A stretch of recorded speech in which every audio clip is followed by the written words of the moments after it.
Hi, welcome to the end of the financial road, part 2. So in this video we're going to continue from the previous one where I put the case forward for the forthcoming financial crisis.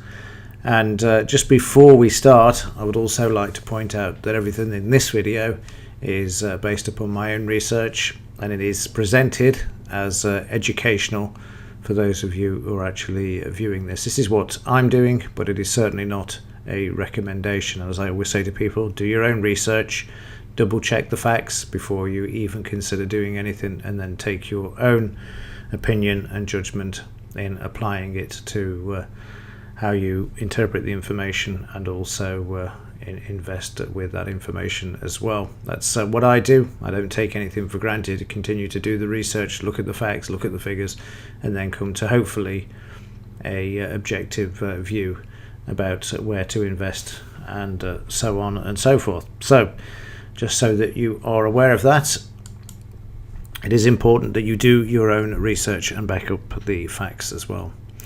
Based upon that, what we're going to do is look at how we can profit from this financial crash which is en route, and the sort of financial mayhem that is going to be coming down the line at some point, whether it comes from the Deutsche Bank derivatives or wherever. I mean, nobody knows where it's going to come from, just that there is a sense in the industry now that there is going to be an issue.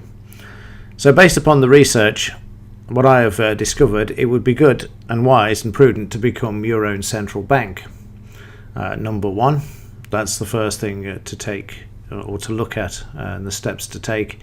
The second is to also look at being able to benefit from not waiting for the financial crash, but also benefiting now by either spread betting, trading, or whatever method that you currently use in trading the current bubbles that we have, whether it's the bonds, the stocks, and also of course the potential move in the metals market. So they're the sort of a two-pronged attack. You know, be insured, become your own central bank, and I'll come on to that in just a moment, why I say be your own central bank. And then also you can still take advantage of what's currently happening in the market before the collapse, and then obviously subsequent to when it happens, how to take advantage of that as well.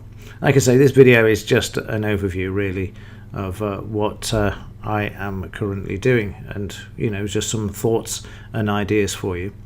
So the first thing is to become your own central bank. And why do I say that? Well, the central banks obviously control the markets, and also rig the markets, and had a major influence on the markets, printed trillions as we've seen before. So they're doing a pretty rum job of it. But one thing they are certainly doing is losing credibility, because as a result of this, we've not had a recovery. We've seen that there's been no end to the recession. Interest rates are continuing to move lower. That's not a sign of a recovery at all. And this loss of credibility is also being signalled by the mainstream media now as well. So the question is, what have the central banks been doing to protect themselves against this grand experiment that they have been playing with for the last 8 years? You know, the printing of money. And even as Lord Rothschild has said, this is the greatest experiment in monetary policy in the history of the world. But the central banks, even though they are losing credibility, they're not stupid. That's a certain fact. And what they've been doing is acquiring lots of gold. As it says here, all that glitters is gold and silver. As we move on to the again, the main news headlines, you can see that central bankers have been buying gold with vengeance. They've been doing this. They're buying the most gold in 50 years.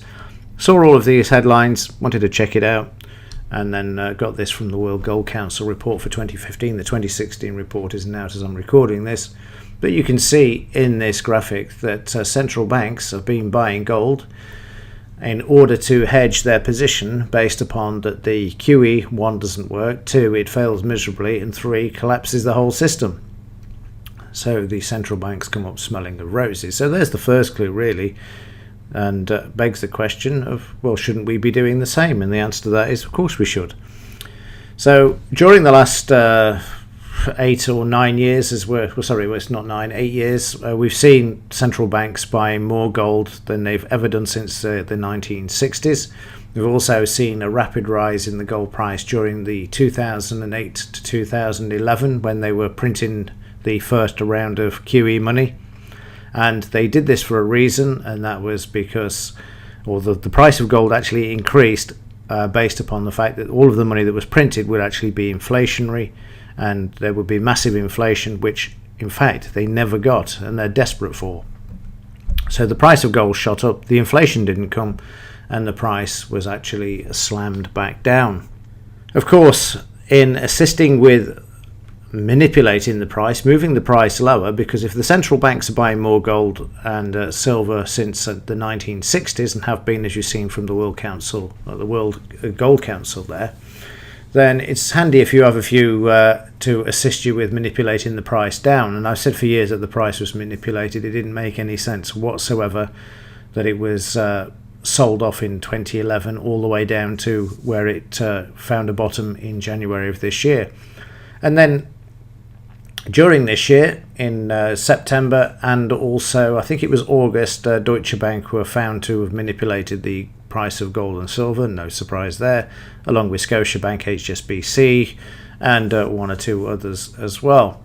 So the grand manipulation of moving the price of gold down, of course, assists with the central banks being able to buy it a lot cheaper. People don't want it. It comes on the market, and then they can actually acquire it because they know that their grand experiment is going to fail at some point, and then they are suitably hedged when it does. So the question is, how high could the gold prices go when we see the financial collapse? Well, that's not a question that I could personally answer, but there are plenty of experts out there that can actually answer this. And the same question, obviously, I have asked of silver prices as well. So let's have a look at some of the experts and see what they have to say about it. Mr. Jim Sinclair, also known as Mr. Gold, has been trading and been in the gold market for well over 50 or close on to 60 years now. And in the interviews that he's given in the last 12 months, you can see what he has to say there, that gold and silver will be your only lifeboats, warns Jim Sinclair. Jim Sinclair, silver will be gold on steroids. Sinclair, gold will be $50,000 per ounce. And also Jim Rickards, who's been on CNBC in June of this year as well, he's talking about 10,000 gold, and again you can see that also in Zero Hedge. And it's not just these two. There is David Morgan, Peter Schiff, David Stockman, who worked for the Reagan administration, and Alistair McLeod, all saying the same thing. And again, you only have to look at the price chart, look at the background, and you can see that why this is going to be the case. It's incredibly undervalued given the situation. If they continue to print and then they do get the inflation and the hyperinflation they want, then you're going to see the price of gold and silver rocket.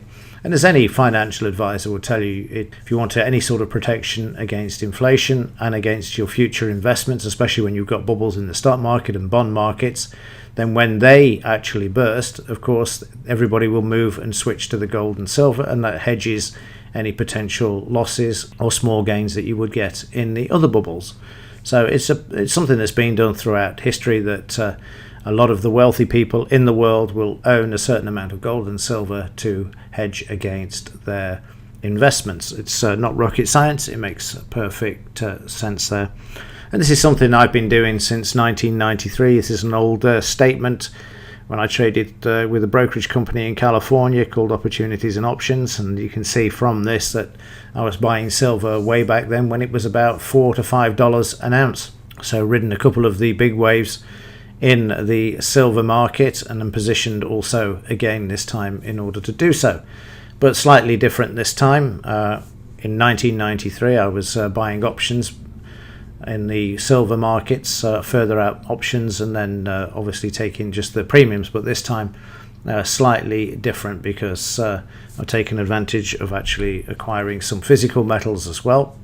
And again, I talk about this in a further report where I go into detail about how I did that, but this just to show you again this sort of broad sweeping approach of how to handle the sort of the bigger picture, as it were, and a two-pronged attack in actually being able to play these trades as well. So one is owning the physical, and then the second, of course, is being able to take advantage of the asset bubbles as well. So there you go. So you can see they've been trading the options markets since 1993, but also do other things as well now, such as the sort of thing. It was the 2000s, maybe no, it was earlier than that, the 1990s, that spread betting became legal in the UK. It's free of capital gains tax or any taxes as well, but only in the UK. So if you're watching this abroad, unfortunately you can't take advantage of that. So I can have long-term plays in the silver markets or in the metals markets or in the bonds or anything else as well, so that the gains are actually free of tax as well.